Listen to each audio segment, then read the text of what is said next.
ज्यावेळी act applicable झालं, लोकांनी सर्टिफिकेट काढले, त्यावेळी कुठल्याही पद्धतीने त्यांनी नोटीसच पाठवले नाही. सिस्टमचं फेल्युअर आहे. ऑब्व्हियसली सिस्टमचा फेल्युअर आहे. एम्प्लॉई हायर करताना एम्प्लॉयरने अशा कोणत्या गोष्टींची काळजी घेणं गरजेचं. आता आपल्याला नाही माहित तो क्रिमिनल बॅकग्राऊंड आहे की काय, तुम्ही त्याला प्रश्न विचारा. ऑफर लेटर आणि अपॉइंटमेंट लेटर कायद्याप्रमाणे काही कंपल्सरी नाही, हे एक कॉर्पोरेट प्रॅक्टिस आहे म्हणून समजा. अपॉइंटमेंट लेटर पिक्चर मध्ये आल्यानंतर ते कंपल्सरी. डिस्प्यूट हँडल करताना एम्प्लॉयर कडून अशा काय मिस्टेक्स होतात? टाइमवर पगार भेटत. एम्प्लॉयर आणि एम्प्लॉय याच्यामध्ये कम्युनिकेशनच नसतं. मेन मालकापर्यंतची गोष्ट पोहोचवत. तुम्ही सांगणार वर्बली हा त्याचा परफॉर्मन्स नव्हता, पण मग काय प्रूफ काय तुमच्याकडे? तराजू असा पकडतो आपण, आणि जेव्हा लेबर लॉ त्याला मापतो ना, तो एम्प्लॉयच्या साईडने झुकलेला आहे. कधी येऊ शकतात तुमच्या ऑफिसमध्ये, कधी चेक करू शकतात पॉस्ट कंप्लायन्स केले की नाही, पॉस्टची पॉलिसी आहे की नाही, रिटर्न फायलिंग झाले की नाही. नसेल तर 50,000ची फाईन. ट्रेनिंग असते या पॉशमध्ये. ही पॉशची ट्रेनिंग एम्प्लॉयरला किती कंपल्सरी आहे देणं गरजेचं? एक ट्रेनिंग कंपल्सरी देणंच आहे. 24% मेल आर फेसिंग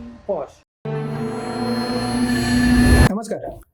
आजचा एपिसोड खूप खास होणार आहे, कारण आज आपल्या या एपिसोडमध्ये आपण अशा काही गोष्टी कव्हर करणार आहेत जे प्रत्येक उद्योजकाला, त्याचबरोबर एम्प्लॉईजला हे खूप इम्पॉर्टंट आहे. म्हणजे बरेच वेळेला असं होतं की एखादा एम्प्लॉई एखाद्या ठिकाणी जॉब करतो, पण त्याला तिथे कोणत्या फॅसिलिटीज भेटतात, त्याला तिथे कुठले बेनिफिट्स भेटतात. एखादा सॅलरी ज्यावेळी त्याची एनहान्समेंट होते त्यावेळी CTC आणि एनहान्स सॅलरी मधला फरक काय, त्याला कुठले कुठले बेनिफिट्स भेटणं गरजेचं आहे. अशा बऱ्याचशा विषयांवरती आज आपण लेबर लॉ आणि त्याचबरोबर पॉश ऍक्ट ह्याच्यावरती आज बोलणार आहोत. आणि आजच्या ह्या पूर्ण कन्व्हर्जेशनमध्ये आज आपल्याला जे गेस्ट लाभले ते म्हणजे नितीन शिंदे सर. नितीन शिंदे सर हे लेबर लॉ ॲडवायझर आहेत आणि गेली 10 वर्षाहून अधिक वय त्यांनी त्यांच्या कन्सल्टन्सी सर्व्हिसेस मार्फत ह्या सगळ्या सर्व्हिसेस दिलेल्या आहेत. त्याच्यामध्ये मुख्यतः अँड्रास कन्सल्टन्सी सर्व्हिसेस प्रायव्हेट लिमिटेड आणि SCM ॲडवायझरी या कंपन्यांच्या माध्यमातून त्यांनी अनेक अशा बिझनेसला त्यांनी खूप सारे गाईड्स, टिप्स आणि त्यांचे कंप्लायन्सेस हँडल केलेले आहेत. त्यांनी बऱ्याचशा प्रॅक्टिकल अशा केसेस हँडल केलेले आहेत. त्यामुळे आजच्या ह्या सगळ्या एपिसोडमध्ये आपण आज समजून घेणार आहोत की लेबर लॉ कशा पद्धतीने फॉलो होतो आणि त्याचे बरेचसे काही काही बेनिफिट्स असतील, त्या सगळ्याच गोष्टी. नमस्कार नितीन सर, आज तुमचं आमच्या ह्या पॉडकास्टमध्ये स्वागत आहे. नमस्कार सर. सर्वप्रथम धन्यवाद, तुम्ही मला तुमच्या या पॉडकास्टला इन्व्हाइट केलं. सो मी मनापासून तुमचा आभारी आहे. आणि मी आज प्रयत्न करेल की नक्कीच आपल्या प्रेक्षकांपर्यंत जो काही तुमचे क्वेश्चन असतील त्यांचे मी पुरेपूर आन्सर देऊ शकेल. चालेल, नक्की सर. सर, सगळ्यात पहिल्यांदा असा प्रश्न पडतो की नेमका लेबर लॉ म्हणजे काय आणि लेबर लॉ कशासाठी आला किंवा त्या संदर्भात आपण काय सांगू शकाल? मुळात लेबर लॉ त्याच्या नावातच त्याचं उत्तर आहे की कामगारांसाठी बनवलेले कायदे आणि त्याची तरतुदी. बरं, हे कायदे बनवले का? ते खूप वर्षापासून बनलेले आहेत. आपण म्हणू शकतो इंग्रजी जमान्यापासून लेबर लॉ चालू आहे. पण ते का बनले की पूर्वी कसं होत होतं की ऑब्व्हियसली म्हणजे आजही थोडंफार गोष्टीत होतं तसं, पण पूर्वी जास्ती व्हायचं की तुमच्या कामगारांचं म्हणजे बोलतात ना शोषण व्हायचं किंवा काय व्हायचं. तर मग त्यासाठीच की बाबा कामगारांसाठी भविष्यासाठी त्यांचा उदरनिर्वाह कसा होईल, जेव्हा कामगार काम करतात त्यांच्या भविष्यासाठी काय त्याचा फायदा होईल, किंवा त्यांचं आरोग्य कसं राखलं जाईल, किंवा त्यांच्या सुरक्षिततेचा एक विचार करून त्याचा एक म्हणतात ना आपण एक दुवा साधून एम्प्लॉई आणि एम्प्लॉयर म्हणजे कंपनी आणि कामगार यांच्यामधला दुवा साधण्यासाठी हे लॉ बनवलेले गेले. ओके, म्हणजे नक्कीच या ठिकाणी असं म्हणता येईल का की हा जो कायदा बनवला आहे स्पेशली लेबर लोकांसाठी, वर्कर लोकांसाठी, एम्प्लॉईसाठी बनवलेला आहे? हा, पण आता अगेन आपलं नॉर्मल भाषेमध्ये आपण जेव्हा लेबर यूज करतो तेव्हा आपल्याला असं वाटतं की ते कामगार म्हणजे ते फक्त उचलणार, काहीतरी नेणार, तेच लेबर. तर लेबर लॉ सर्वांसाठी सेम आहे. मग तो तुमचा मॅनेजर असो, तुमचा स्टाफ असो, तुमचा एक्झिक्युटिव्ह लेव्हलचा असो, किंवा मग तुमचा खालचा फॅक्टरी वर्कर असो, कोणीही असो, किंवा ऑफिस बॉय असो, प्रत्येकासाठी लेबर लॉ त्याच्यामध्ये मग सगळे आले, इव्हन डायरेक्टर पण आले. ओके, म्हणजे लेबर हे जे कॉन्सेप्ट आहे एका गोष्टीसाठी मर्यादित नसून जेवढे पण कामगार वर्ग आहे, जेवढे पण एम्प्लॉईज आहे त्या सगळ्यांसाठी लेबर लॉ ऍप्लिकेबल होतो. बरं सर, हा जो लेबर लॉ आहे हा बिझनेस साठी कसा उपयुक्त ठरतो किंवा मग स्मॉल बिझनेसेस साठी कसा आहे? आता स्मॉल बिझनेससाठी जर म्हणायचं झालंच तर बघा, मी एक सांगतो तुम्हाला. जरा स्मॉल बिझनेस तुम्ही जेव्हा हा शब्द वापरला तर तुम्ही तो लेबर लॉ का फॉलो करावा स्मॉल बिझनेसमॅननी, मी तुम्हाला सांगतो. स्मॉल बिझनेस जेव्हा तुम्ही शब्द वापरला ना तेव्हा ऑब्व्हियसली त्यांची वार्षिक उलाढाल पण कमी असणार, कारण की आपण स्मॉल बिझनेस बद्दल विचार करतो. बरोबर. मग त्यांचा प्रॉफिट पण कमी असणार. मग काय होतं सर, तुम्ही जेव्हा तुमच्या बिझनेसकडे प्रॉफिट कमी, सर्व कमी आणि एम्प्लॉईज म्हणून तुम्ही काम तर करतात, मग त्या एम्प्लॉय जर लेबर लॉ फॉलो नाही केलं तर परत तुम्हाला लिटिगेशनला फेस करावं लागणार, परत तुम्हाला त्या नोटिसेस वगैरे येणार डिपार्टमेंट कडून किंवा तुम्ही ह्या गोष्टी फॉलो करत नाही लेबर लॉच्या. त्या लेबर लॉ मध्ये बऱ्याच गोष्टी जे तुमच्या कंपनीला ऍक्ट लागू होतील त्या हिशोबाने, तर मग तुम्हाला ते फेस करावं लागतं. तिकडे तुमचा टाइम वेस्ट होतो, एनर्जी वेस्ट होते आणि पैसे वेस्ट होतात, इंटरेस्ट डॅमेजेस वगैरे तुम्हाला भरावे लागतात जे काही नोटिसेस येतील त्याच्याबद्दल. म्हणून मग माझी ऍडवाइस असे असते की मग तुम्ही जर तुमच्या कामावर फोकस करता तर लेबर लॉ पण थोडंसं लक्ष देऊन करत जा, जेणेकरून तुम्हाला जे बाकीच्या गोष्टी ज्या मी आता सांगितल्या नोटिसेस वगैरे ह्या गोष्टी येणार नाहीत आणि तुम्ही एक प्रॉपर एनर्जेटिकली तुमच्या बिझनेसवरतीच प्रॉपर फोकस करू शकता आणि बाकीच्या गोष्टींकडे तुमचं कमी लक्ष लागेल. आणि अजून एक सांगायचं झालं तर अजून एक उदाहरण देतो की आता स्मॉल बिझनेस ओनर्स ते इन्व्हेस्टर साठी बघतात. बरोबर आहे, बरेच वेळेला जातात इन्व्हेस्टमेंट, कारण की गुंतवणुकीशिवाय तुमचा बिझनेसही पुढे वाढत नाही. सो मग इन्व्हेस्टर्स काय बघतात सर, इन्व्हेस्टरची ऑडिटची टीम असते, ते येतात आणि सगळ्यात पहिलं तुमचं काय बघतात, कंप्लायन्स बरोबर आहे, ड्यू डिलिजन्स काय केलंय का, आणि कंप्लायन्स जर बरोबर नसेल ना सर, मग ते तुमच्याकडे इन्व्हेस्ट करायला थोडंसं तेवढा इंटरेस्ट दाखवत नाही. बरोबर. म्हणून मग तुम्ही गुंतवणूकदारांना पण मुकता. सो बेटर आहे की तुम्ही लेबर लॉ कंप्लायन्स जे आहे ते फॉलो. म्हणजे असं म्हणता येईल का की लेबर लॉ फक्त मोठ्याच कंपन्यांना ऍप्लिकेबल होतोय आणि त्यांनीच फॉलो केला असं नाही, तर स्मॉल कंपन्यांना पण ते तेवढंच इम्पॉर्टंट आहे आणि त्यांना त्या सगळ्या गोष्टी कंप्लायन्सच्या माध्यमातून कराव्याच लागतात सर. कारण की तुम्हाला आता जसं मी सांगू शकतो की मोठ्या आणि छोट्या कंपन्यांमध्ये फरक काहीच नाही, फरक फक्त तुमचा हेडकाउंट आहे. तुमचा हेडकाउंट जसा ऍप्लिकेबल होतो तसं तुम्हाला ऍक्ट ऍप्लिकेबल होतात. बरं, हे लेबर लॉ मध्ये बेसिक कंप्लायन्सेस कोणत्या मॅन्डेटरी आहेत या भारतामध्ये बघायला गेलं तर? तेच आता ठीक आहे सर, मी तुम्हाला सांगतो. जसं मी आता म्हणत होतो की तुम्हाला जसे एम्प्लॉईचा हेडकाउंट वाढतो तसे लॉ ऍप्लिकेबल होतं. मी तुम्हाला हेडकाउंट बद्दल सांगतो थोडंसं. तुमच्याकडे एकही एम्प्लॉई नाही पण तुम्ही कंपनी इस्टॅब्लिश केली, बरोबर ना, तर तुम्हाला प्रोफेशनल टॅक्स हा ऍक्ट ऍप्लिकेबल होऊनच जातो. ठीक आहे, तुमच्या कंपनीचा पीटीईसी काढता तुम्ही, त्याला एन्व्हायरमेंट सर्टिफिकेट म्हणतात, तर त्याचे 2,500 रुपये तुम्हाला स्टेट गव्हर्नमेंटला भरावे लागतात, वार्षिक भरावे. बरोबर. त्याच्यानंतर जेव्हा तुमच्याकडे एक एम्प्लॉय येतो, मग त्या एक एम्प्लॉयचा स्लॅब व्हायचा. तर महाराष्ट्रामध्ये जर आपण उदाहरण घ्यायचं तर महाराष्ट्रामध्ये 7,500च्या आतमध्ये जर एखादा अर्निंग असेल ग्रॉस, तर त्याला 7,500 महिन्याची सॅलरी, बरोबर, तर त्याला नील, त्याला पीटी कट होत नाही. 7,500 ते 10,000 मध्ये त्याचे 175 रुपये कट होतात आणि 10,000च्या वरती काही असू दे, एंड नंबर ऑफ अमाऊंट, त्याचे 200 रुपये कट होतात. मग ह्या हिशोबाने, आणि फिमेल एम्प्लॉय जर असेल तिला अप टू 25,000 एक्झाम्पशन, 25च्या वरती गेली फिमेल एम्प्लॉय तर तिला 200 रुपये कट करायचे. मग असे मग तुमच्याकडे आता एक एम्प्लॉय, 2 एम्प्लॉय जसे झाले तसे तुम्हाला प्रोफेशनल टॅक्स ऍप्लिकेबल झाला. त्याच्यानंतर तुमच्याकडे जर 5 एम्प्लॉय झाले, तुम्हाला labour welfare fund act applicable होतो. ओके, मग लेबर वेलफेअर फंड म्हणजे काय की बाबा एखादा एम्प्लॉय ज्याची डेझिग्नेशन, आता हा ऍक्ट कोणावर ऍप्लिकेबल होतो, कशावर ऍप्लिकेबल होतो, डेझिग्नेशनवर. तर तुमच्या एखाद्या एम्प्लॉयचं डेझिग्नेशन मॅनेजरच्या बिलो आहे किंवा खाली आहे, ते सगळे लेबर वेलफेअर फंड मध्ये मोडतात. ओके, मग त्यांचा आपल्याला पूर्वी 12 रुपये होते, आता 25 रुपये. सो 25 रुपये आपल्याला त्यांच्या सॅलरीतून कट करायचे, 75 रुपये कंपनी भरते, असे 100 रुपये per employee, once in a 6 month, twice in a year, म्हणजे 6 महिन्यातून एकदा, वर्षातून 2 वेळा, जून आणि डिसेंबर मध्ये आपल्याला ते कट करायचे आणि गव्हर्नमेंटला भरायचे. आता ते काय भरायचे वगैरे त्याचे बेनिफिट पण आहेत, गव्हर्नमेंट त्याचे बेनिफिट देते, ते तुम्हाला नंतर सांगेल, पण बेनिफिट आहेत त्याचे भरपूर. मेडिकलचे बेनिफिट आहेत, तुमच्या मुलाला शिक्षण घ्यायचं, अब्रॉडला शिकायला जायचं, त्याच्यासाठी गव्हर्नमेंट तुम्हाला लोन पास करतं याच्या मार्फत. सो असे भरपूर सारे बेनिफिट आहेत. हे 5 एम्प्लॉईसाठी आहे, 5 पेक्षा जास्त झाले की तुम्हाला ऍक्ट ऍप्लिकेबल होतो. फक्त ज्यांचं डेझिग्नेशन मॅनेजर अँड अबोव त्यांचं त्याच्यात कट होत नाही, बाकी सगळ्यांचं कट होतं. बऱ्याच लोकांना हे माहितीच नाही आहे. माझ्या मते तरी 5 पेक्षा, आज बघायला गेलं तर एसएमई सेक्टरमध्ये 5 पेक्षा जास्त तर छोट्या छोट्या उद्योगांमध्ये आहेतच आहे, पण ह्या सगळ्या गोष्टी माहिती नाही. आणि हे न केल्यामुळे सर मग त्याची लायबिलिटी येते, पेनल्टी येते, मग इंटरेस्ट भरावा लागतो. त्यापेक्षा आपण म्हणून जसं स्मॉल बिझनेसमॅन, मग हे तुमचं मग लक्ष तिकडे जातं आणि मग तुमचा वेळ जातो वाया आणि परत त्या तुमच्या सगळ्या बिझनेस ऍक्टिव्हिटीवर फोकस होतो आणि दुसरीकडे कंप्लायन्सेस मध्ये. आणि अमाऊंट किती बघा ना, 75 रुपये एका एम्प्लॉईचे, कंपनीचे 75, एम्प्लॉईचे 25, 100 रुपये 6 महिन्यातून एकदा भरायचे. तुम्हाला बेनिफिटही देते गव्हर्नमेंट आणि तुम्हाला ते कंपल्सरीच आहे, त्याच्यामुळे ते करावंच लागतं. त्याच्यानंतर आपण जर बघायला गेलो तर 10च्या आसपास तुमचा हेडकाउंट आला, समजा जेव्हा तुमचं 10चा हेडकाउंट क्रॉस होतो, मग तुमचं ESIC ऍक्ट ऍप्लिकेबल होतो, एम्प्लॉई स्टेट इन्शुरन्स कॉर्पोरेशन. त्याच्यानंतर तुम्हाला ग्रॅच्युइटी ऍक्ट ऍप्लिकेबल होतो, त्याच्यानंतर पॉश ऍक्ट ऍप्लिकेबल होतो.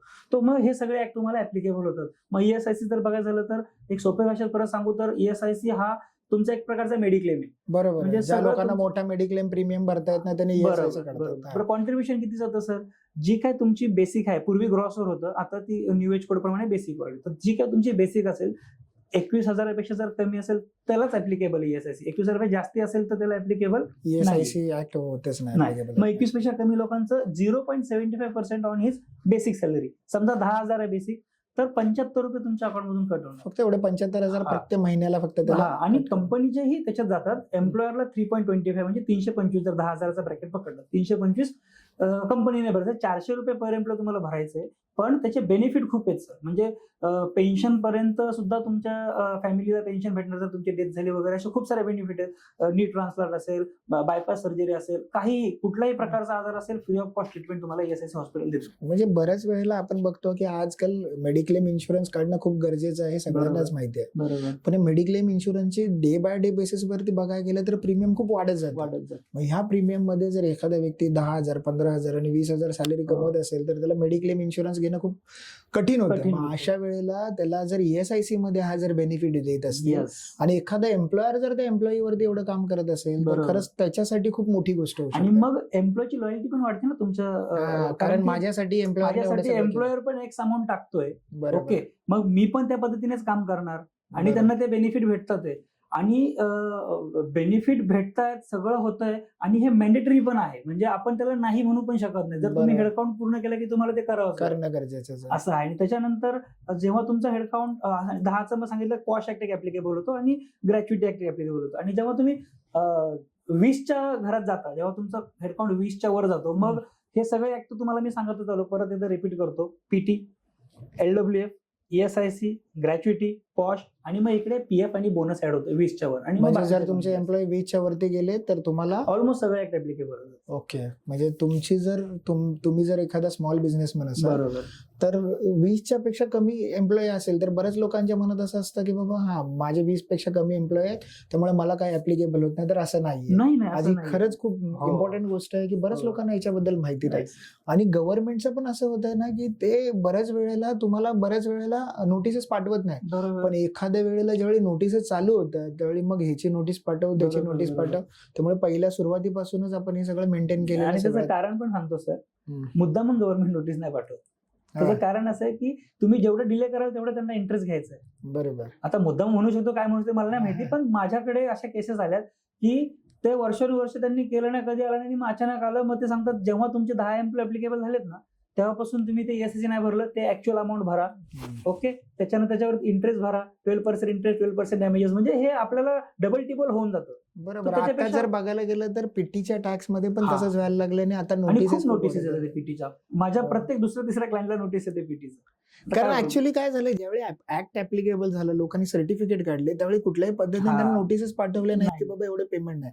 आणि आज उठून अचानक 10 Yes, वर्षाचं जर yes. त्यांना सगळंच तुम्ही पीटी भरा आणि हे हो. करा म्हटलं तर आणि प्रत्येकाला जेव्हापासून तुम्ही GST घेतला ऍक्च्युअली तेव्हापासून भरा. So- सिस्टमचं फेल्युअर आहे. हा, ऑब्व्हियसली सिस्टमचा फेल्युअर आहे. ते मी पण ऍग्री करतो. इव्हन त्यांनाच माहित नाही की ते सांगतात तुम्ही भरला असेल तर आम्हाला दाखवा.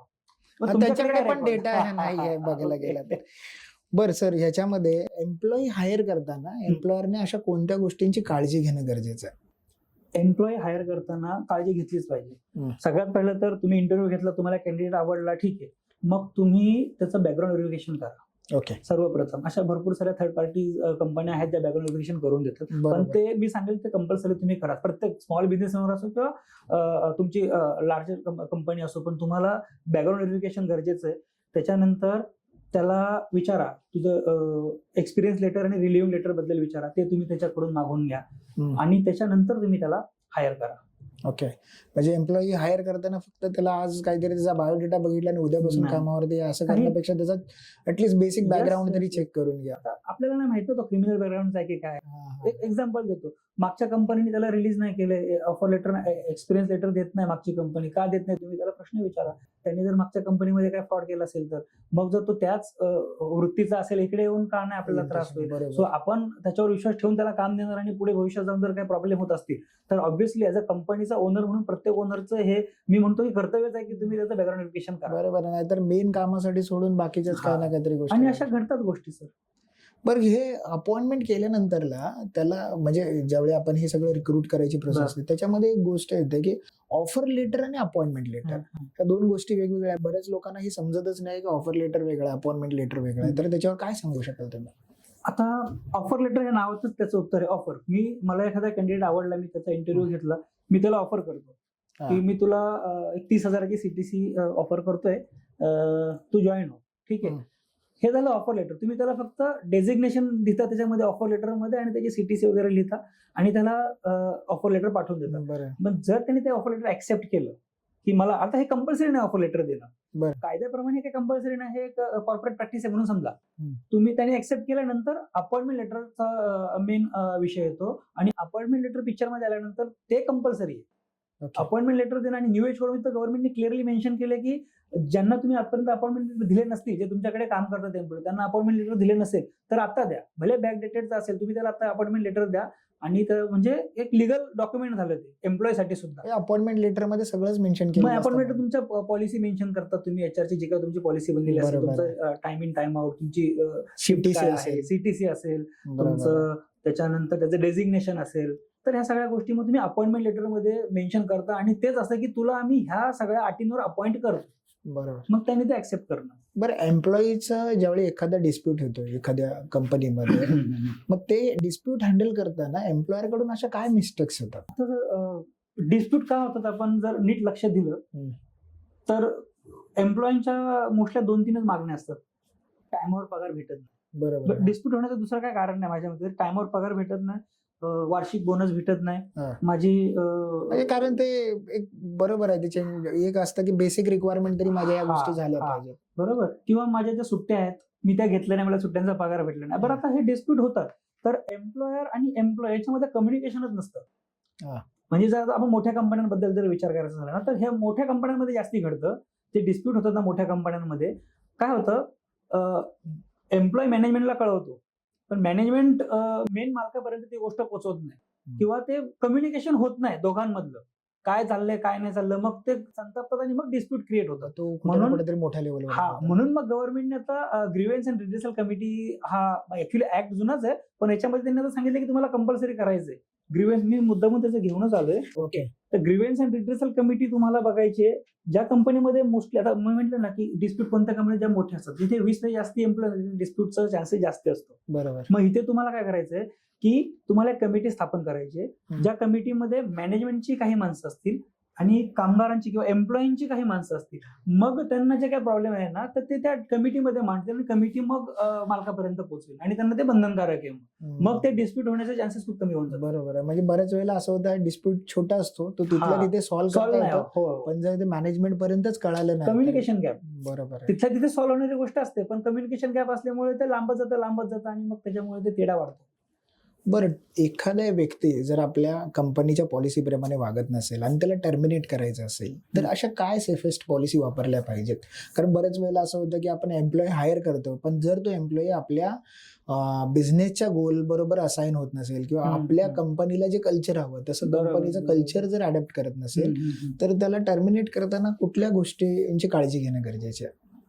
आता मी जेव्हा तराजू असा पकडतो आपण आणि जेव्हा लेबर लॉ त्याला मापतो ना तर तो एम्प्लॉयच्या साईडने झुकलेला आहे. ओके. म्हणजे मला असं सांगायचं, का सांगितलं मी उदाहरण, तुम्हाला असंच एम्प्लॉयला काढता येत नाही. म्हणजे भरपूर कंपन्या बोलतात अरे मला याला काढायचं आहे पण का, मग व्हॅलिड रिझन पाहिजे. मग तुम्हाला ते व्हॅलिड रिझन पहिले शोधायचं काय. आता त्याच्यात काही गव्हर्नमेंटने सांगितलेले आहेत काही रिझन, समजा misconduct of your policy, okay, त्याच्यानंतर फ्रॉड केला असेल, पॉश एक आहे, पॉश मध्ये काय घडलं असेल, मिसबिहेवियर किंवा मग परफॉर्मन्स. मग ह्या सगळ्या गोष्टींचं तुम्हाला शोधायचं कारण काय आणि त्या बेसिसवर तुम्ही काढू शकता. समजा बाकीच्या सगळ्या गोष्टी तो जर नाही करत असेल, काही समजा मिसकंडक्ट नाही करत आहे, तो टाइमवर येतो, टाइमवर जातोय, सगळं करतोय पण त्याचा performance up to the mark नाहीये आणि तुम्हाला त्याच्याकडून जी तुम्ही त्याला सीटीसी किंवा जी तुम्ही त्याला पे करताय ती जर त्याच्या लेवलला तो कामच नसेल करत, मग तुम्हाला तो लॉसच आहे ना. म्हणजे तो परफॉर्मन्स त्याचा बरोबर नाही. त्याला व्यवस्थित अशी त्याची कारणं दाखवायला लागणार. त्या कारणं दाखवल्यानंतर त्याचं टर्मिनेशन केलेलं ते सगळ्यात बेस्ट. मग परत तेच की मग परफॉर्मन्स बेसवर जर काढायचं झालं तुम्हाला तर त्याला पहिलं 1 महिन्याचं सुरुवातीला तुम्हाला इंटिमेट करावं लागेल की we are not happy with your performance, you are not up to the mark. मग ते तेवढा त्याला एक पिरियड द्या किंवा 1 महिना तू बघ, आम्ही तुला ऑब्झर्व करतो, जर तू परफॉर्म केला तर ठीक आहे, नाही तर मग आम्ही आमचा कॉल घेऊ. मग त्याच्यानंतर परत जा चेक करा, जर इफ यू स्टील फील की he is not up to the mark so you can terminate. Okay, म्हणजे तिची एक लिगल प्रोसेस जर तुम्ही केली तर भविष्यामध्ये तुम्हाला हा, काय मग problem? नाहीतर मग तुम्ही असंच काढलं ना तर त्याच्याकडे आहेत ना राईट्स, त्याच्याकडे म्हणून तो rights तराजू सांगितलं ना. मग तो जाणार लेबर डिव्हिडंड मध्ये की मला काढलं, काय रिझन नाही, काय नाही. मग तुमच्याकडे काय प्रूव्ह केलं की तुम्ही काय रायटिंग मध्ये दिले का, तुम्ही सांगणार वर्बली हा त्याचा परफॉर्मन्स नव्हता, पण मग काय प्रूफ काय तुमच्याकडे. म्हणून मग मी म्हटलं की ऍटलीस्ट मग त्याला तुम्ही चान्स दिला का. तो परफॉर्मन्स नाही, त्याला ते कम्युनिकेट केल्यानंतर, रायटिंग मध्ये कम्युनिकेट केल्यानंतर तुम्ही त्याला चान्स दिला का, मग त्याच्यानंतर तुम्ही त्याचा परफॉर्मन्स रिव्ह्यू केला का. मग ह्या सगळ्या गोष्टी म्हणून रायटिंग मध्ये ठेवायच्या. आम्ही बाबा त्याला एक इंटिमेशन दिलं, परत एक सांगितलं, आणि त्याच्यानंतर आम्हाला तरी सुद्धा सेम वागतो आम्ही त्याला टर्मिनेट केलं. बरोबर आहे. मग ह्याच्यातला डिफरन्स सांगू शकाल का? एम्प्लॉईज नेमकं काय, वर्कर्स म्हणजे काय, किंवा अजून बघायला गेलं तर फ्रीलान्सर्स म्हणजे काय? आता आपण वर्कर म्हणतो ना सर, परत मी सांगतो वर्कर एम्प्लॉई हे सगळं सेमच. ओके, त्याच्यामध्ये मगाशी आपण डिस्कस नाही, केलं हा म्हणजे काय काय कॉन्ट्रॅक्ट एम्प्लॉई हा एक शब्द भरपूर ठिकाणी, अरे मी त्याला कॉन्ट्रॅक्टर ठेवलं, पण कॉन्ट्रॅक्टर कसा ठेवलाय. कारण की कॉन्ट्रॅक्ट एम्प्लॉई एकतर थर्ड पार्टी कंपनी असते. एक समजा एबीसी नावाची एक कंपनी, ती त्यांचे 3-4 एम्प्लॉई तुमच्याकडे कामाला पाठवते, त्याला म्हणतात कॉन्ट्रॅक्ट एम्प्लॉई. मग ती एबीसी जी कंपनी आहे ना, ती त्यांचं सगळं compliances करणार. Social security act, PF, ESIC वगैरे जे काय सगळे असेल सगळे ते compliances कंप्लायन्स ती company बघते. आणि तुम्ही त्यांचं जेव्हा बिल क्लिअर करता तेव्हा त्यांना विचारता की याचं मला कंप्लायन्स पाठवून दे, तर मी तुम्हाला त्यांचं बिल पेड करेल, असं प्रोव्हिजन आहे. ओके, पण त्याच्या व्यतिरिक्त तुम्ही तुमच्या मनाने कॉन्ट्रॅक्ट ठेवता आणि सांगता की हा कॉन्ट्रॅक्टर मी याला पीएफ ईएसआयसी देत नाही, असं चालत नाही. हे मिथ आहे खूप मोठं. तर म्हणजे बऱ्याच लोकांना हा एक बरोबर बोलला तुम्ही, की मी पण आज बरेचसे क्लायंट हँडल करत असताना बऱ्याच लोकांचं असंच असतं की अरे मी तर याला कॉन्ट्रॅक्ट वरती ठेवलं, त्याच्यामुळे त्याला त्या सगळे कंप्लायन्सेस, लेबर कंप्लायन्सेस करणे गरजेचं नाही. ऍक्च्युली तुम्ही जसं सांगितलं त्या पद्धतीने तो कॉन्ट्रॅक्ट वरती असेल या फुल टाइम असेल तरी तुम्हाला लेबर कंप्लायन्सेस करणं गरजेचं आहे. आता दुसरा विषय आहे जे तुम्ही म्हटलं होतं की फ्रीलान्सर. तर फ्रीलान्सर काय असतं, मग फ्रीलान्सरला ह्या गोष्टी ऍप्लिकेबल होत नाही. कोणत्या, टाइम तुमचा सकाळी तुम्ही 10 ते 6 असेल, जे काय असेल तो त्याच्या पद्धतीने येणार, तो त्याची फी घेणार, तुम्ही त्याला जीएसटी लावून बिल देणार, तो तुम्हाला जीएसटी लावून बिल देणार, तुम्ही त्याचं बिल पे करणार, तुमचा काय तो टीडीएस प्रोफेशनली काम करणार त्याच्या पद्धतीने, तो प्रोफेशनली पद्धतीने. म्हणजे हा फरक आहे त्याच्यामधला. पण तो तुम्ही म्हणता की फ्रीलान्सर आहे, मग त्याला परत तो ऑब्व्हियसली फ्रीलान्सर, तुम्ही त्याच्याकडून बिल घ्या, काय प्रॉब्लेम नाही आम्हाला, म्हणजे गव्हर्नमेंटला काही प्रॉब्लेम नाही त्याचा.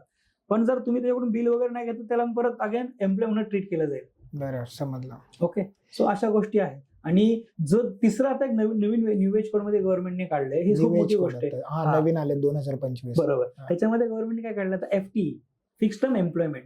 म्हणजे आता आपण बोलतो ना कॉन्ट्रॅक्टर घेतले, त्याच्यामध्ये गव्हर्नमेंट आता चांगलं एम्प्लॉयरच्या बाजूने चांगलं केलंय, म्हणजे कंपनीच्या बाजूने, म्हणजे आता बॅलन्स करायचा प्रयत्न करतो. राईट. आता काय केलंय, समजा तुमचं सीझनल वर्क असतं, बरोबर ना, कुठे वर्षभराचं काम, एक कॉन्ट्रॅक्ट भेटले तुम्हाला, तिथे फक्त वर्षभर काम चालणार आहे, त्याच्यानंतर ते काम चालणार नाही, किंवा जे काय असतो तो पिरियड तुमचा कालावधी. पण तुम्ही आता त्या कामासाठी तुमचा इकडचा जो बेस्ट एम्प्लॉय आहेत सगळे, त्याच्यातलं वसूल तिकडे लावले कामाला, 2 एम्प्लॉय 3 एम्प्लॉय जे तुम्हाला पाहिजे, तर इकडचा बेस हलतो. बरोबर आहे. मग तुम्हाला नवीन हायर करायचे, पण अगेन मी जसं मग टर्मिनेशन मध्ये जर नवीन हायर केलं तुम्ही त्याला काढू शकत नाही जुन्या याच्यामध्ये, आणि अजूनही तसंच, कारण तो सीझनल नेचर आहे, त्यामुळे त्या व्यक्तीची गरज आपल्याला पूर्ण वर्षभर लागू नाही कदाचित. बरोबर ना. मग त्याचं करायचं काय, ते काम संपल्यानंतर त्याचं करायचं काय, म्हणून एफटीई काढलाय की बाबा फिक्स्ड टर्म एम्प्लॉयमेंट, एक एम्प्लॉय सोबत तुम्ही डायरेक्ट कॉन्ट्रॅक्ट करता. आता थर्ड पार्टी एबीसी कंपनीची गरज नाही, तुम्ही त्यांच्या बरोबर कॉन्ट्रॅक्ट करता, त्या एक सिंगल एम्प्लॉय बरोबर इंडिव्हिज्युअल कॉन्ट्रॅक्ट करता. फक्त एवढंच आहे की त्याचं जेव्हा कॉन्ट्रॅक्ट संपतं ना, त्याला पीएफ ईएसआयसी सगळं त्याला ऍप्लिकेबल आहे सर. ओके, पण त्याचं जेव्हा तुम्ही त्याला कॉन्ट्रॅक्ट संपताना टाटा बाय बोलू शकता. म्हणजे असं नाही की तो माझी लायबिलिटी बनून राहिला, तर माझं काम संपलं, मी त्याचं काय करू, काम संपलं, कॉन्ट्रॅक्ट संपलं, तू जाऊ शकतो बाबा, फक्त जाताना त्याची ग्रॅच्युटी तुम्हाला त्यावेळी पे करायची बस. ओके, म्हणजे नाही, बरोबर आहे. तुम्ही ज्या पद्धतीने सांगितलं की सीझनल नेचर बिझनेस मध्ये हे सगळे प्रॉब्लेम येऊ शकतात. जर त्याचं सीझनच नसेल आणि जर त्यांनी फुल टाइम मध्ये हायर केलं तर अननेसेसरी काढताना पण त्याला खूप साऱ्या गोष्टी, म्हणून मग हा एफटी यूज होतो.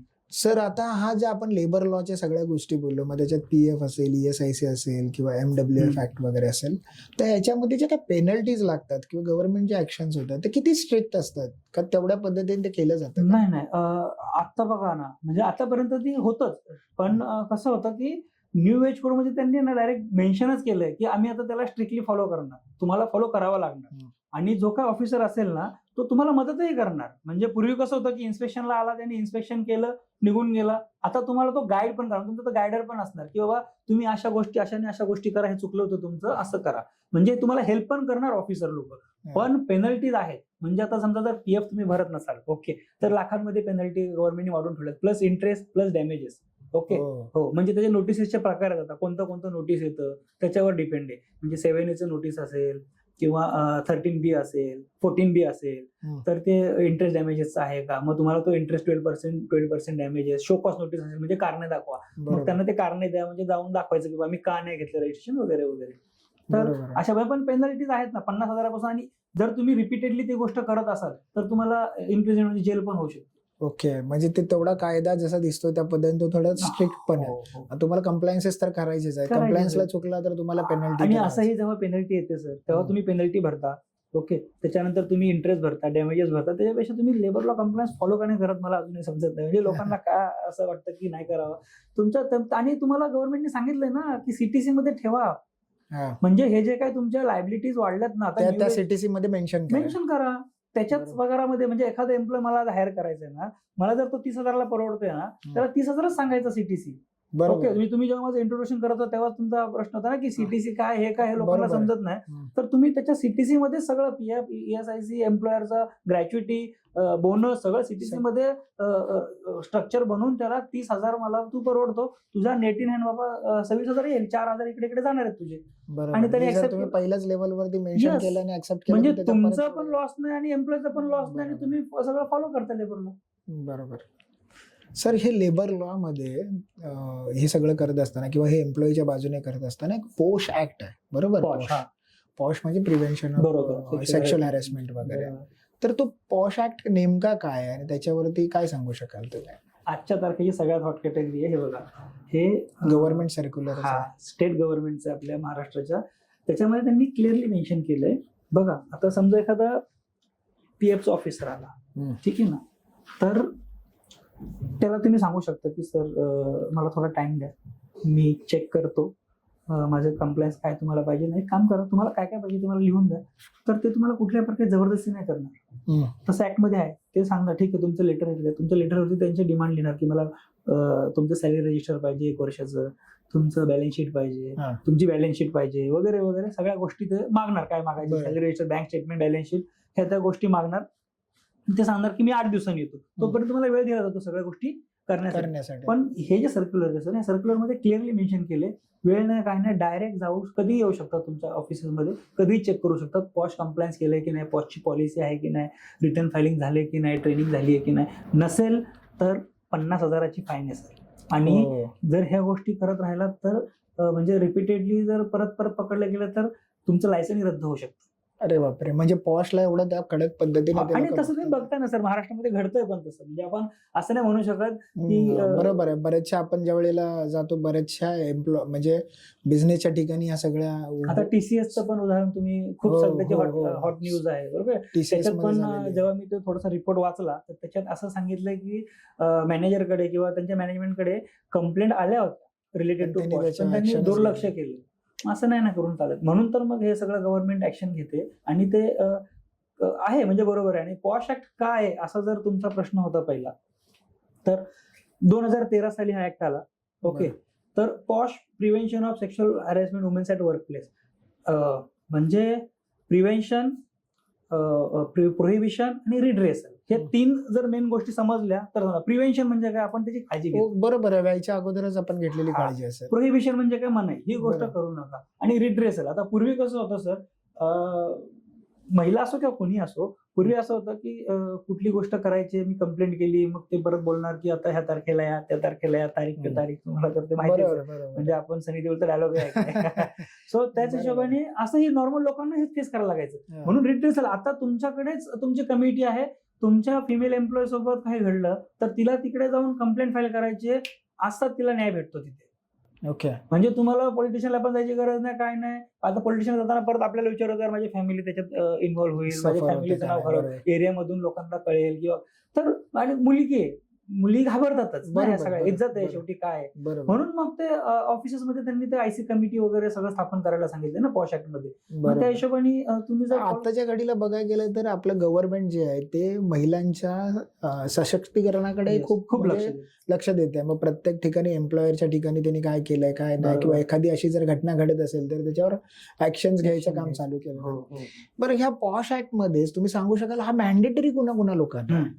आता गव्हर्नमेंटनी ना सर याच्यात 2 सेक्टर बांधले, एक ऑर्गनाइज सेक्टर, एक अनऑर्गनाइज सेक्टर. ऑर्गनाइज सेक्टर मध्ये कोण मोडतं सर? ज्यांच्याकडे 10 पेक्षा जास्त एम्प्लॉई आहेत. जसं मी Okay. मगाशी बघा सांगितलं की हा, हे एवढे हा. एम्प्लॉय झाले की हा एक लागू. ESIC वगैरे किंवा तर PF 10 एम्प्लॉय पुढे गेला की पॉश लागू. तर तसंच आहे. मग 10 एम्प्लॉय जास्ती असेल ना तर तुम्ही ऑर्गनाइज सेक्टर मध्ये मोडता, तर तुम्हाला पॉश ऍक्ट लागू होतो. असं म्हणजे याचा अर्थ असं नाही की इकडे तुम्ही पॉश ऍक्ट लागू होत नाही, पण मग इकडे तुम्हाला कमिटी वगैरे किंवा पॉलिसी बनवायचं बंधन नाहीये 10 पेक्षा कमी असेल तर. बरोबर. मग त्या एम्प्लॉय बरोबर तरी तिथे काय झालं तर त्या फिमेल एम्प्लॉयला लोकल कमिटीकडे जाण्याचा अधिकार आहे. पण मग अगेन तेच ना, म्हणजे सांगितलं ना तुम्हाला, मग ते टेन्शन येतं त्यांना, जाऊ की नको. बरोबर, मग इथे बरोबर. मग म्हणून ते पण कमी एम्प्लॉय असेल तर तेवढ्या गोष्टी जास्ती होत नाही असं गव्हर्नमेंटचं म्हणणं असेल. मग 10 पेक्षा जास्ती एम्प्लॉय असतील तर तिथे तुम्हाला इंटरनल कमिटी स्थापन करायची, तुमची पॉशची पॉलिसी बनवायची आहे. Okay. त्याच्यानंतर तुम्हाला शी बॉक्स एक पोर्टल गव्हर्नमेंटने चालू केलंय. त्या शी बॉक्स वरती तुमच्या कंपनीचं रजिस्ट्रेशन करायचंय, त्या शी बॉक्स वरती तुमचे रिटर्न फाईल करायचे आणि तुम्हाला वर्षाला एक ट्रेनिंग कंपल्सरी सांगितले गव्हर्नमेंटने. तुम्ही जेवढे जास्ती घ्याल तेवढं चांगलंच आहे, पण वर्षातून एक अवेअरनेस सेशन ज्याला म्हणतात पॉशवर, ते घेणं कंपल्सरी केलेलं आहे गव्हर्नमेंटने. पण मग जर असं एवढं सगळं जर असेल आणि समजा एखाद्या ऑर्गनायझेशन मध्ये 10 पेक्षा जास्त एम्प्लॉईज आहेत, पण तिथे महिला नसेल एम्प्लॉई, मग तरी पण पॉश नाही. ऍप्लिकेबल होतं. ऍप्लिकेबल होतं ना सर. बघा पॉश याचा अर्थ असा नाही ना सर की फक्त महिला, हा कायदा बनवला ना हा महिलांसाठीच बनवलाय, मी इथे स्ट्रिक्ट आहे. बरोबर. पण याचा अर्थ असा नाही की सेक्शुअल हॅरेसमेंट ही फक्त महिलांबरोबरच होते सर, पुरुषांबरोबर पण करत होतात. बरोबर. ओके, महिला बरोबर पण होते. सो पॉलिसी जी बनवतो ना आपण, म्हणून जी HR ची जी पॉलिसी बनते तुमच्या ऑफिसमध्ये पॉशची पॉलिसी, ती न्यूट्रल आहे. त्याच्यामध्ये असं नाही, ती जेंडर बायस नाही की बाबा महिलांसाठीच बनली किंवा पुरुषांसाठीच बनली किंवा ट्रान्सजेंडरसाठी. कोणी नाही, कोणीही येऊन त्याच्यावरती त्यांचा तो अधिकार आहे की त्यांना कंप्लेंट करण्याचा हक्क आहे. होऊ शकतं ना कोणाबद्दल पण पॉश. बरोबर. तर तसं पॉलिसी तुमची न्यूट्रल आहे, बाकी ऍक्ट बनलाय महिलांसाठी. बरं, मग आता ह्या मध्ये तुम्ही जसं सांगितलं ती कमिटी वगैरे, हो, आयसी, त्याच्या कुठली IC committee, internal complaint committee. Okay, मग त्या आयसी कमिटी ही स्थापन करणं गरजेचेच आहे का? गरजेचं आहे. आता आयसी कमिटी स्थापन करणं काय गरजेचं, जसं मी म्हटलं की त्यांना कंप्लेंट करायला मगाचं थोडं बरोबर आहे. परत ते जावं लागतं, कंप्लेंट तेच कुणाकडे परत करायची, टाइम टू तारीख पे तारीख त्यांना ते सगळं भोगावं लागायचं. म्हणून ती म्हणून मग ही internally आयसी कमिटी आहे की जिथे मॅक्झिमम 5 लोकांची कमिटी बनवा, ज्याच्यामध्ये मॅक्झिमम फिमेल असतील.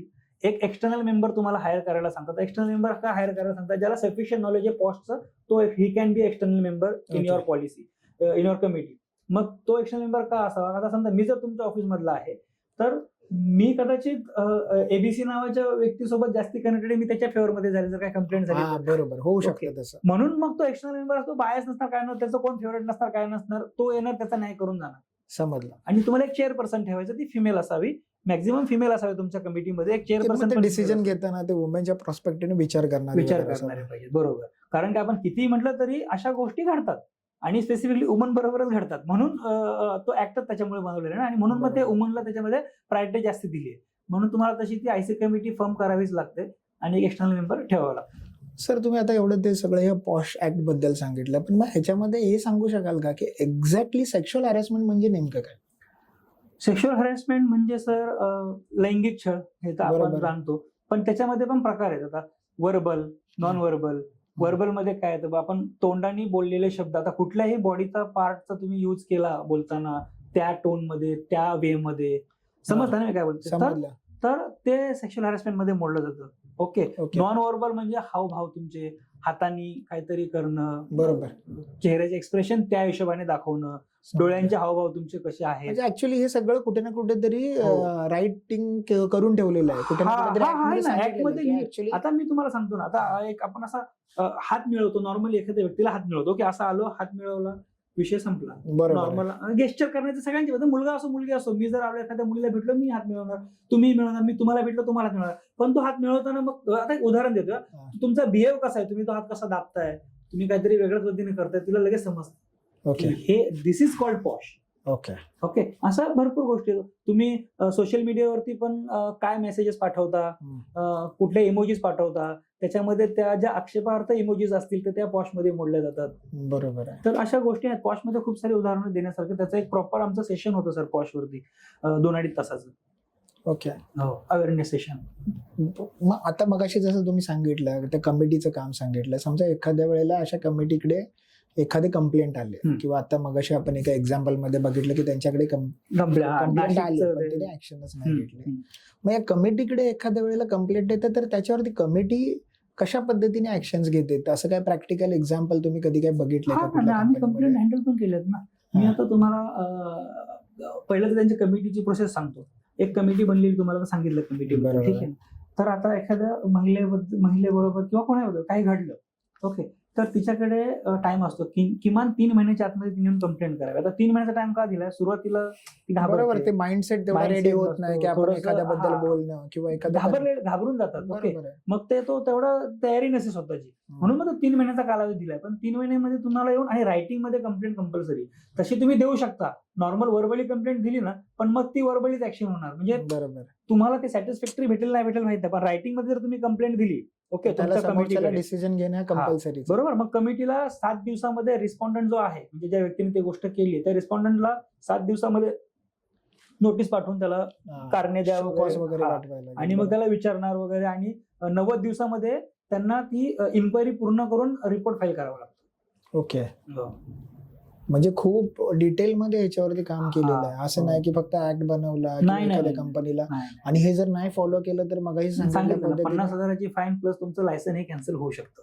ओके, मग एखादी कंपनी जी आहे की ज्याच्यामध्ये 10 पेक्षा कमी आणि सॉरी सर, बोला ना. आणि बघा ना, आता आपण म्हणतो लायसन कॅन्सल होईल 50,000, काय काय कंपनी 50,000 काय नाही भरेल, पण तुमच्या कंपनीचं नाव पण खराब होतं ना सर. बाहेर तुमच्या कंपनीचं नाव पण खराब होतं. बरोबर आहे. पुढचे एम्प्लॉई आता तुमच्याकडे कमिटी नाही. आता TCSचं नाव किती फिरतंय, किती मोठी नामचीन कंपनी. म्हणजे आपण हे चांगलं, मला काय त्याच्याबद्दल हे नाही, पण हे नाव खराब होण्याचं कारणच हे ना सर, की तुम्ही त्याचं तर त्यांनी तिकडेच ऍक्शन घेतली असती अगोदरच, तर हे नाव मार्केट बाहेर आलंच नसतं, मीडियावरती वगैरे झालंच नसतं, घडलंच नसतं. त्यांनी ऍक्शन घेतली, ती समोरच्या व्यक्तीला जर त्याचा न्याय मिळाला असता तर ते पुढे आतापर्यंत एवढं झालं नसतं. आणि त्या पद्धतीने छोटी असो मोठी असो, कंपनीला जेव्हा खराब होतं ना, त्याचा इफेक्ट पडतोच कंपनीला सर. मग ह्याच्यामध्ये जी ट्रेनिंग असते या पॉश मध्ये, ही पॉशची ट्रेनिंग एम्प्लॉयरला किती कंपल्सरी आहे देणं गरजेचं आहे? नाही, एक ट्रेनिंग कंपल्सरी देणंच आहे, कंपल्सरी केलंय. बाकी तुम्ही जास्तीत जास्त दिलात तर चालेल, पण एक ट्रेनिंग वर्षातून एकदा तुमच्या सगळ्या एम्प्लॉयींची अवेअरनेस सेशन ज्याला म्हणतात ते सेशन झालंच पाहिजे, ज्याच्यामध्ये पॉश मध्ये काय येतं काय येत नाही, पॉश कसा काय आहे, हा ऍक्ट काय आहे, कशामुळे बनला, ह्या सगळ्या गोष्टी त्याच्यातले मिथ्स असतील काय असतील त्याच्यातल्या सगळ्या गोष्टी असतात. आणि हा बघा, मी वारंवार सांगतो, जसं मी मगाशी म्हटलं, पॉलिसी न्यूट्रल आहे, सगळं आहे, ऍक्ट बनलाय महिलांसाठी. पण आता मी अजून त्याच्यात एक गोष्ट सांगतो की डेटा सांगतोय की 24% male are facing POSH. Males, हो असं पण होतं. म्हणजे आपण महिला पुरुषांवरती अत्याचार करते असं समजू शकता तुम्ही. तो 24% डेटा म्हणजे उगाच काही ना काहीतरी सांगणं कोणाबद्दल किंवा तेही आहे, किंवा दुसरं की बाबा समजा आता एक सिनियर आहे, मॅनेजर आहे, त्यांनी एखाद्या महिलेला काहीतरी काम दिलंय, ओके, त्यांनी सगळ्यांसमोर विचारलं की बाबा ह्या कामाचं काय झालं की नाही, तर ते 2-3 वेळा त्यांनी रिपीटेडली सेम गोष्ट करते, ती उद्या करते एक्झाम्पल घ्या, आणि तो थोडाफार ओरडून बोलला की अरे काय यार, तुला मी 4-5 दिवसातून सांगतोय काम, 1 दिवसाचं काम आहे, तू एवढा टाइम लावतेस वगैरे.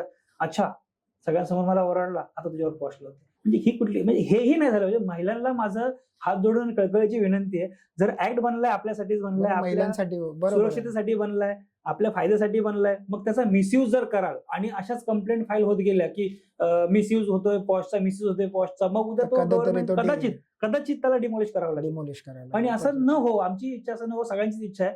आपल्या बघा, पॉश आपल्या घरात बहीण आहे, बायको आहे, महिला आहेत, त्याही कुठेतरी काम करतात, तर आपल्याला अजिबात असं वाटणार नाही की त्यांच्याबद्दल काय घडावं. म्हणून हा ऍक्ट चांगलाच आहे, पण प्रत्येक महिलेची जिम्मेदारी आहे की तो ऍक्ट त्याच पद्धतीने वापर करायचा. बरोबर आहे. म्हणजे तुमचं हेच मत आहे की ह्या ऍक्टचा मिसयूज पण होतो, पण हे मिसयूज टाळणं हे महिलांच्याच हातात आहे. त्यांनी जेवढं त्याच्यावर काम करतील, नाहीतर मग ह्याच्यामध्ये प्रत्येक वेळेला नवीन अमेंडमेंट येणार काही ना काहीतरी, आणि मग कुठे ना कुठेतरी जाऊन जर ह्याचा लेवलच वाढली तर ते होऊ शकतं. हे गोष्ट नाही झाली पाहिजे. तुमच्याबद्दल घडलंय, बिंदास जा, सरळ करा, तुम्हाला नक्कीच हा कायदा मदत करतो. बरोबर.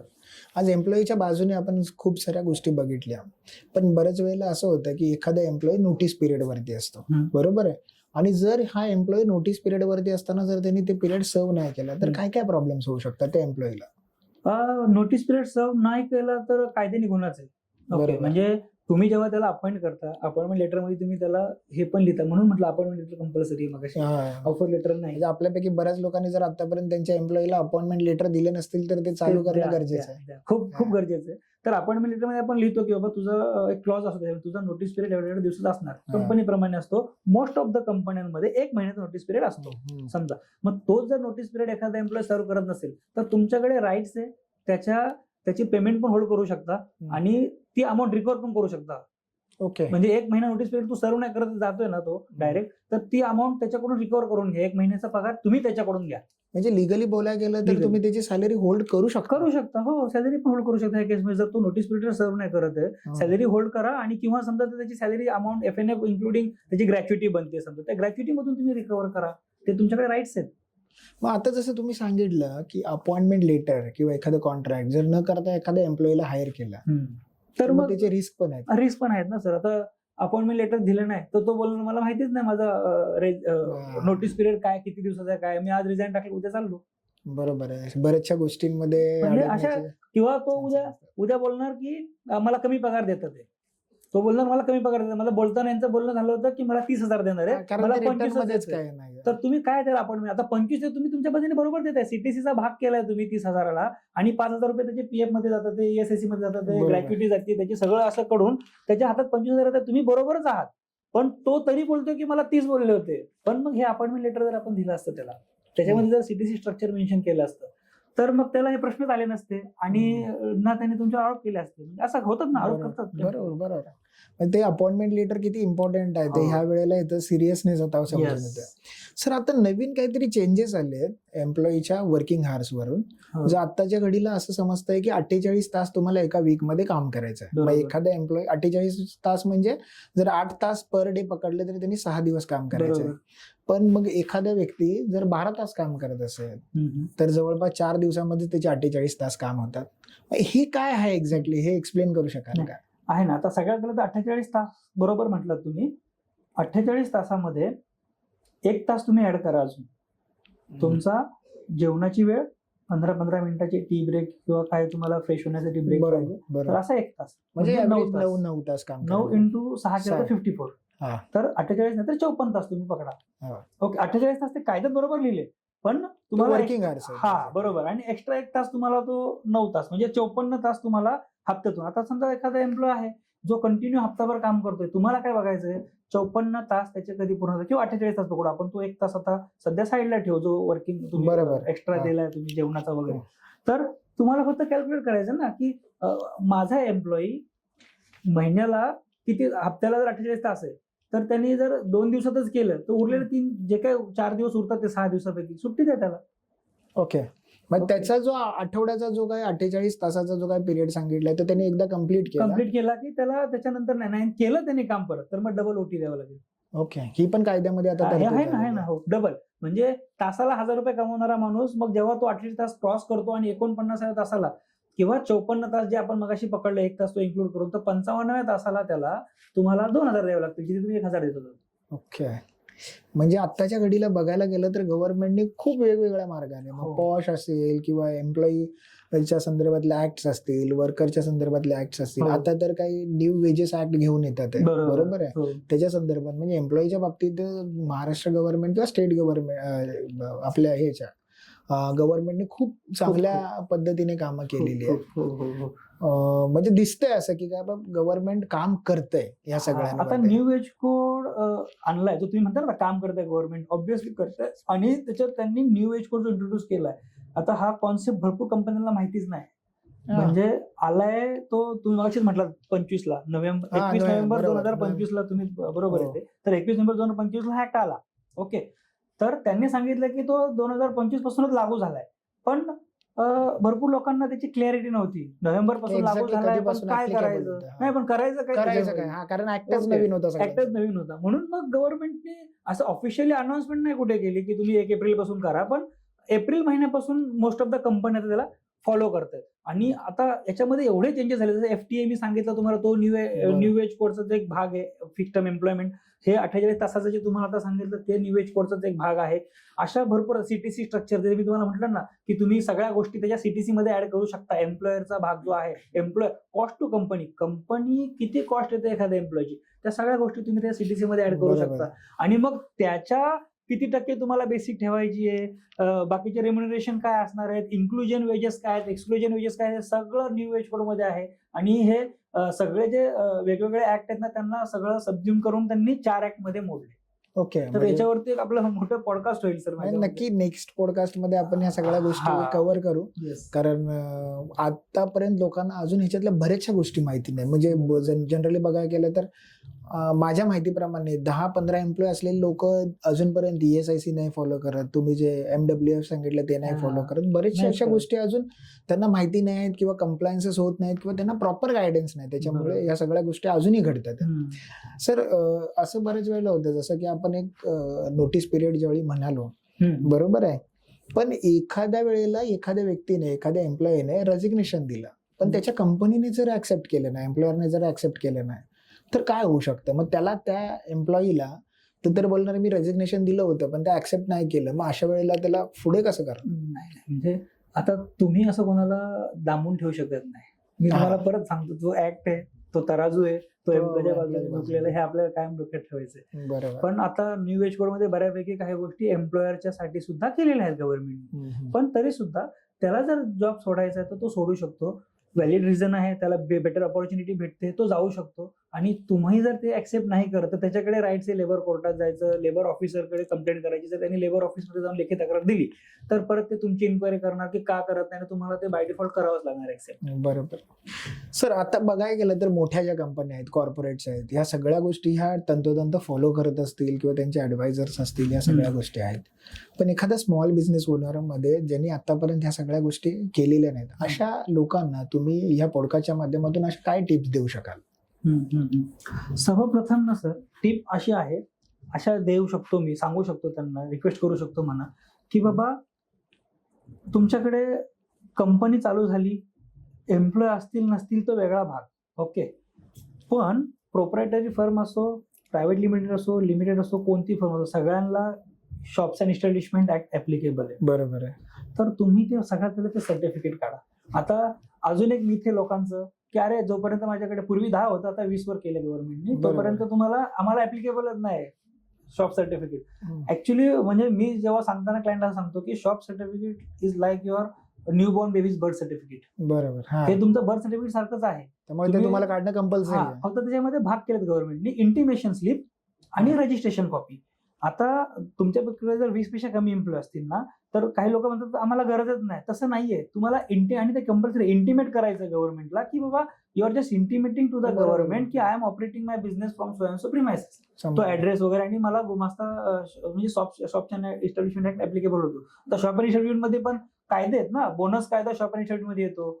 पूर्वीचा जो आहे, आता न्यू एज कोड मध्ये त्यांनी पेमेंट ऑफ वेजेस मध्ये टाकलाय, पण आता बोनस येतो किंवा तुमचे लिव्हज हे शॉप्स अँड इस्टॅब्लिशमेंट प्रमाणे दिले जातात. तुमच्या लिस्ट ऑफ हॉलिडेज ठरवतं स्टेटचं शॉप अँड इस्टॅब्लिशमेंट, तुम्ही किती सुट्ट्या द्यायला पाहिजेत, कोणत्या सुट्ट्या कंपल्सरी आहेत, मिनिमम वेजेस तुमचं शॉप अँड इस्टॅब्लिशमेंट ठरवत होतं. सो म्हणून गुमास्ता लायसन हे असं नाहीये की ते नाही ऍप्लिकेबल. हे लोक म्हणतात की नाही आम्हाला नकोच आहे, पण त्याला गुमास्ता म्हणतात आपण नॉर्मल भाषेत. तर ते तुम्हाला 20 पेक्षा कमी एम्प्लॉय असतील तर इंटिमेशन स्लिप भेटते फॉर्म F, आणि 20 पेज जास्त असतील तर फॉर्म ए भेटतो तुम्हाला रजिस्ट्रेशन सर्टिफिकेट. ही खूप इम्पॉर्टंट गोष्ट आहे, कारण बरीच लोक, म्हणजे माझ्या मते आता जो काय आपले व्ह्युअर्स वर्ग बघतोय तिथले 90% लोकांना आहे ना शॉप अँड एस्टॅब्लिशमेंट ऍक्ट काय आहे हाच नेमका माहिती नसावा कदाचित. आज तुम्ही ती गोष्ट क्लिअर केली, कारण शॉप अँड एस्टॅब्लिशमेंट ऍक्ट एवढंच आम्हाला माहिती होतं की हे एक लोकल बॉडी ऑथॉरिटीचं एक सर्टिफिकेट आहे आणि बिझनेस चालू करताना ते काढायचं आहे. एवढं. ह्याच्या पलीकडे त्याच्यामध्ये काय असतात, जसं आता तुम्ही सांगितलं मिनिमम वेजेस त्याच्यात कव्हर होतं, लिव्हज असतील त्या कव्हर. इव्हन त्यांच्याकडे राईट्स आहेत सर की तुमचं वेज रजिस्टर चेक करायचं, वर्किंग आवर्स चेक करायचे, सगळ्या गोष्टी त्यांच्याकडे आहेत ना राईट्स. पण आतापर्यंत तेवढं शॉप अँड एस्टॅब्लिशमेंट लायसन्स काढल्यानंतरला कुठली तरी ऑथॉरिटी आली आणि ते चेक केलं असं होत नव्हतं किंवा. पण जर कसं असतं ना, त्यांच्याकडे राईट्स आहेत, पण आपण परत म्हणतो की ते म्हणतात ना की स्मॉल बिझनेसमॅन बाबा जाऊ द्या, चला करतोय काहीतरी करू द्या, असंच गव्हर्नमेंटचा अप्रोचच असा आहे सर की बघा सगळ्याच गोष्टीला तुम्हाला आम्ही स्ट्रिक्ट करत गेलो करत गेलो तर मग बिझनेस कसा करणार. बरोबर म्हणून तर हे पहिलं पूर्वी प्रत्येक वर्षाला हे शॉप रिन्यू रिन्यू करायला करायला लागायचं. लागायचं. त्याची फी होती पर एम्प्लॉई, ते बरोबर. सगळं काढून टाकलं. आता लाईफ टाइम सर्टिफिकेट भेटतं, म्हणजे तुम्ही एकदा घ्या ना लाईफ टाइम साठी, काय प्रॉब्लेम आहे तुम्हाला पण घ्यायला. तुम्हाला इंटिमेट करणं तरी हा कंपल्सरी. 20 पेक्षा कमी एम्प्लॉई असेल तर इंटिमेट करा, 20 पेक्षा जास्त असेल तरी तुम्हाला लाईफ टाइम भेटतं. पण तुम्ही ते सर्टिफिकेट घेऊन ठेवा. आणि त्याच्या व्यतिरिक्त शॉप रजिस्ट्रेशनच्या ऍक्टच्या अंडरमध्ये नावाचा बोर्ड पण येतो तुमचा, आणि ते कंपल्सरी रिजनल लँग्वेज मध्ये बोर्ड पाहिजे तुमचा. तर माझी रिक्वेस्ट आहे सगळ्या व्ह्युअर्सला की तुम्ही तुमचा रिजनल लँग्वेज मध्ये बोर्ड लावा. आता महाराष्ट्रामध्ये तुम्हाला मराठी पाट्या कंपल्सरी आहेत. ओके. आणि ते जर नाही लावलं तुम्हाला फाईन आहे परत 50,000ची. ओके. मग तो जो फॉन्ट आहे तुम्हाला इंग्लिश ऍड करायचा त्यात करा. इंग्लिश खाली मराठी, सॉरी वरती मराठी खाली इंग्लिश लावायचं लावा. पण जो दोघांचा फॉन्ट आहे तो मराठीचा मोठा असावा किंवा इक्विव्हॅलंट असावा, त्याच्यापेक्षा छोटा नसावा. ओके. मग त्याच्यामध्ये पण सगळ्या गोष्टी दिलेल्या आहेत. त्याच्यामध्ये पण त्यांनी सांगितलं ना की तुम्ही मराठी छोटी नाही ठेवू शकत. मराठीला मोठ्या अक्षरामध्ये लिहा, इंग्लिशला पाहिजे तर किंवा सेम याच्यामध्ये ठेवा. खाली जीएसटी नंबर कंपल्सरी तुम्हाला मेन्शन करायचा आहे. आणि तो झाला तुमचा नावाचा बोर्ड. सो ही एक गोष्ट कंपल्सरी. आणि दुसरं मी टिप देऊ शकतो सर की तुम्ही मिनी वेजेस फॉलो करा. म्हणजे तुमच्याकडे 1 एम्प्लॉई येईल, 2 एम्प्लॉई, किती एम्प्लॉई असू द्या, पण स्टेटचे मिनी वेजेस मी घेऊन आलोय. समजा स्टेटचे मिनी वेजेस कसे आहे तुम्हाला सांगतो. आता बेसिक आणि डीए अशा 2 गोष्टी असतात. ओके. त्याच्यामध्ये पण आता मिनी वेजेस मध्ये पण कसं केलं गव्हर्नमेंटनी, skill employee, semi skilled employee आणि अनस्किल्ड. ओके. तर हे 3 कॅटेगरी केलेत ना. पण तुम्ही ऍटलीस्ट अनस्किल्डची तरी फॉलो करा. म्हणजे मी तर सांगेल की स्किल्डला स्किलची करा, सेमी स्किलला सेमीची करा आणि अनस्किल्डला अनस्किल्डची करा. पण आपण किमान वेतन ज्याला मिनी वेजेस म्हणतो ते तुम्हाला द्यायलाच पाहिजे. तर त्याच्यामध्ये पण मिनी वेजेसचे वेगवेगळे प्रकार आहेत. म्हणजे zone 1, zone 2, zone 3. Okay. Okay. Zone 1 मध्ये कोण मोडतं किंवा जे मोठी शहर आहेत, मेट्रो सिटीज, मुंबई, पुणे वगैरे, हे झोन 1 मध्ये मोडतं.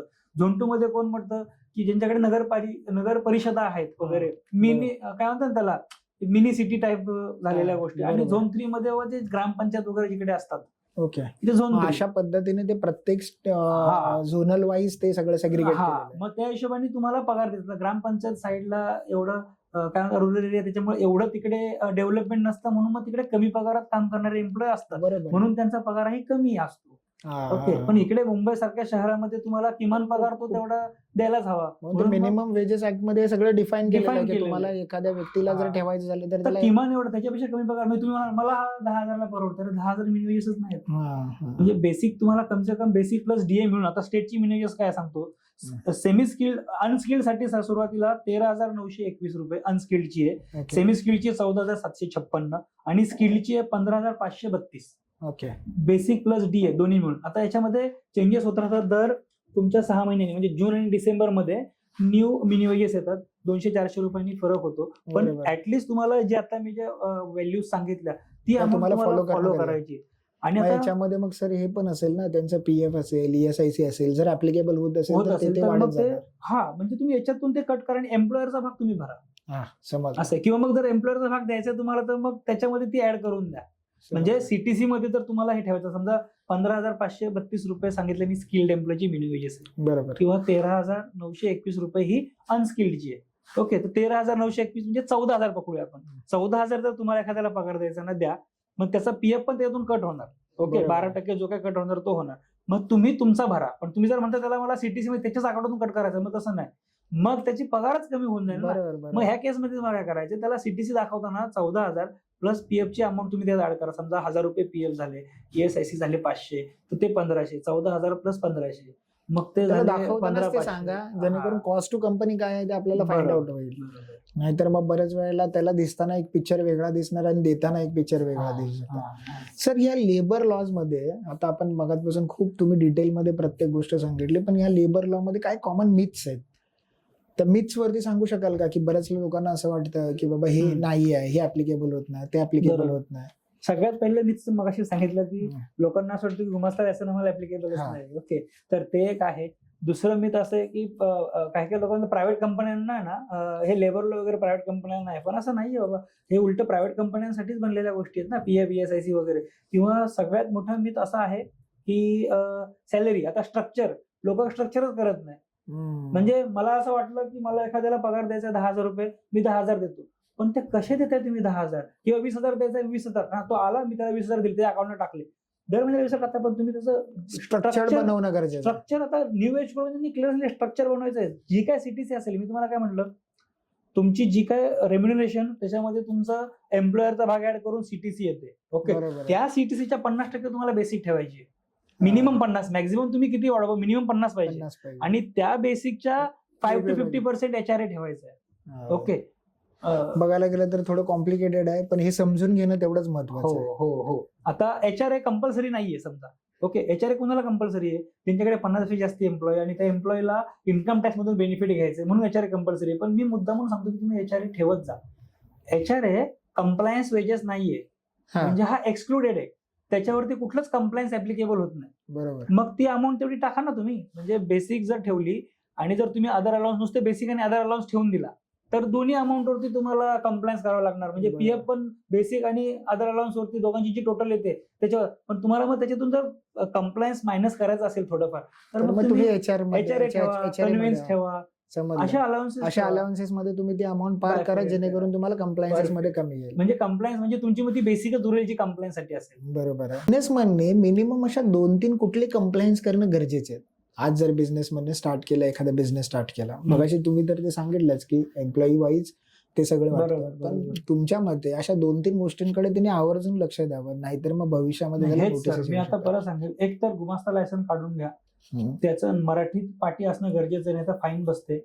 ओके, म्हणजे हे बिझनेस मी चालू केल्या तुमचं लक्षात पहिलं पाहिजे की माझं आता आरओसीचे वगैरे कंप्लायन्स त्याच्याबद्दल मी तेवढा नॉलेजेबल नाही. बरं. पण जे लेबर लॉचं सांगतो तुम्हाला, तर तुम्हाला गुमास्ता सर्टिफिकेट घेणं कंपल्सरी आहे, तुम्हाला मराठी पाटी लावणं कंपल्सरी आहे आणि जी सॅलरी तुम्ही देता एम्प्लॉईला ती स्ट्रक्चर स्ट्रक्चराईज पाहिजे. आणि मग जेव्हा तुमचे जसे ऍप्लिकेबल होतील, जसं एक एम्प्लॉयला की पीटी, मग 5 एम्प्लॉयवरती LWF, 10 वरती ESIC, ग्रॅच्युटी वगैरे. सर याच्यामध्ये मगाशी म्हणजे माझ्या निदर्शनास एक गोष्ट येत होती एवढ्या दिवसांमध्ये, की जी ग्रॅच्युटी होती ती तुम्हाला कमीत कमी पहिला 5 वर्ष करणं, जॉब करणं कंपल्सरी होतं. पण मला असं ऐकायला भेटलं की जे आता फक्त 1 वर्ष कंप्लीट केल्यानंतरला पण तुम्हाला ग्रॅच्युटी चालू होते. नाही, ते एक मिथ आहे. बरं झालं तुम्ही आठवण करून दिली, म्हणजे तुम्हीच विचारला हा क्वेश्चन. आणि हा मार्केटमध्ये फिरतोय, म्हणजे सोशल मीडियावरती जो तो उठतोय. मला काही क्लायंट पण बोलतात की अरे आमचा एम्प्लॉय मला बोलतोय की 1 वर्षानंतर मला ग्रॅच्युटी ऍप्लिकेबल आहे. तर असं नाहीये. 1 वर्षानंतर आणलाय रूल तो, पण तो कसा रूल आहे सर? FTE मगाशी मी समजलं बघा, फिक्स टर्म एम्प्लॉयमेंट. बरोबर. तर त्या केसमध्ये काय होतं सर, की तुमचं कॉन्ट्रॅक्ट संपलं, तो एम्प्लॉय आता चालला तुम्हाला सोडून, मग त्याची जॉबची सिक्युरिटी नाही ना सर. म्हणजे तुमच्याकडे नॉर्मल एम्प्लॉय जे तुम्ही ठेवता त्यांची जॉबची सिक्युरिटी असेल लॉंग टर्मची. याचं कॉन्ट्रॅक्ट म्हणजे लॉंग टर्म नाही, हा शॉर्ट टर्म साठी आहे. तुम्ही बरोबर. कॉन्ट्रॅक्ट केलं, कॉन्ट्रॅक्ट संपलं गेला, मग त्याला जेव्हा जातो तेव्हा त्याची प्रोरेटा बेसवरती ग्रॅच्युटी कॅल्क्युलेट करून तुम्ही देऊन टाकता, 1 वर्षाची तर 1 वर्षाची. बरोबर. पण जे नॉर्मल एम्प्लॉई आहेत त्यांना हा ऍक्ट ऍप्लिकेबल नाही. त्यांना ते 5 वर्ष म्हणजे 4 वर्ष 8 महिने जे काय लॉ मध्ये लिहिले त्याचप्रमाणे त्याच्या आधी सोडून गेलं तर ग्रॅच्युटी ऍप्लिकेबल नाहीये त्यांना. ऍप्लिकेबल नाही. हो, पण ते याच्यातलं लोकांना- मेन बेसिक अंडरस्टँडिंग आहे ते समजून घेणं खूप हो, इम्पॉर्टंट. लोकांना असं वाटतं की ते, आणि मार्केटिंग पण अशी झाली सोशल मीडिया, मला कळत नाही की 1 साल में ग्रॅच्युटी मिलेगी, आता 1 वर्षातच ग्रॅच्युटी आहे, पण असं नाही. कुठे ना कुठेतरी त्याला वेगळ्या पद्धतीने सांगितलं. सर आज तुम्ही खूप वेळ काढलात आणि आपल्या या सगळ्या गोष्टीने व्ह्युअर्स लोकांना एक वर्कर्स ऍक्ट काय, वेज ऍक्ट काय, ह्या बऱ्याच गोष्टीने समजवलं. पॉश ऍक्ट काय, बऱ्याचशा गोष्टींवरती डिस्कस केलं. सॅलरी स्ट्रक्चर कसं आहे, कारण एक लेमॅन एखाद्या ठिकाणी जातो, काम करतो आणि त्याला ह्या सगळ्या अंडरस्टँडिंग माहिती नसतात. किंवा एक एम्प्लॉयर जो स्मॉल बिझनेसमॅन आहे, त्याने बिझनेस स्टार्ट केला, एम्प्लॉईज ठेवलेत, पण त्याची कंप्लायन्सेस काय असतात ते माहिती नाही. तर अशा वेगवेगळ्या गोष्टींवरती आज आपण डिस्कस केलं. मला नक्कीच आशा आहे की ह्या पॉडकास्टच्या माध्यमातून खूप साऱ्या व्ह्युअर्सला इथे या ठिकाणी काही बेनिफिट झाले असतील, त्यांना खूप साऱ्या गोष्टी नवीन समजल्या असतील. मग त्याच्यामध्ये शॉप अँड एस्टॅब्लिशमेंट ऍक्ट सारखं, गुमास्ता लायसन्स असेल, ज्याच्याकडे सगळ्यांचं दुर्लक्ष होतं, अशा विविध विषयांवरती तुम्ही आज डिस्कशन सांगितलं आणि बऱ्याचशी माहिती दिली, त्याबद्दल धन्यवाद. सर शेवटचा एक प्रश्न तुम्हाला हा विचारायचा आहे की जर आमचे व्ह्युअर्स जर तुम्हाला फॉलो करायचे झाले तर तुम्हाला कुठल्या ठिकाणी ते फॉलो करतील, जेणेकरून त्यांना काय ऍडवाइस पाहिजे असेल तर त्यांना ते भेटत जाईल? नक्कीच सर, सर्वप्रथम तुमच्याच माध्यमातून, कारण की मी नक्कीच आता तुमच्याशी जोडला जाईल. पण त्याच्या व्यतिरिक्त व्ह्युअर्स मला इन्स्टा हँडल आहे माझं nshinde003 म्हणून, तिकडे फॉलो करतील. माझं लिंक्डइन आहे nshinde003 पुन्हा, तिकडे त्या हँडलवरती मला कनेक्ट करू शकतात. किंवा इव्हन जर तुमची इच्छा असेल तर तुम्ही माझा नंबरही टाकू शकता. त्याला मी जसा वेळ भेटेल तसा त्या हिशोबाने मी त्यांना त्यांनी मला फक्त व्हॉट्सअपवरती काय क्वेरी असेल त्यांची जर टाकली तर मी नक्कीच त्यांना त्यांचं निराकरण करेल त्यांच्या क्वेरीचं. सर धन्यवाद, खरंच तुम्ही खूप डिटेलमध्ये आज या सगळ्या गोष्टींची माहिती दिली आणि तुमचा वेळ दिला, ती सगळ्यात खूप मोठी गोष्ट आहे. सर धन्यवाद. Thank you very much sir. Thank you. जर तुम्हा सगळ्यांना जर आजचा हा पॉडकास्ट खूप चांगल्या पद्धतीने आवडला असेल किंवा या पॉडकास्टमधून काही इन्साइट्स भेटत असतील तर तुम्ही खाली कमेंट्समध्ये आम्हाला कळवा, जेणेकरून माझी टीम ह्या कमेंट्सवरती काम करेल. आणि जर हा व्हिडिओ जर तुम्हाला आवडला असेल तर याला नक्कीच लाईक, शेअर आणि सबस्क्राईब करायला विसरू नका. धन्यवाद.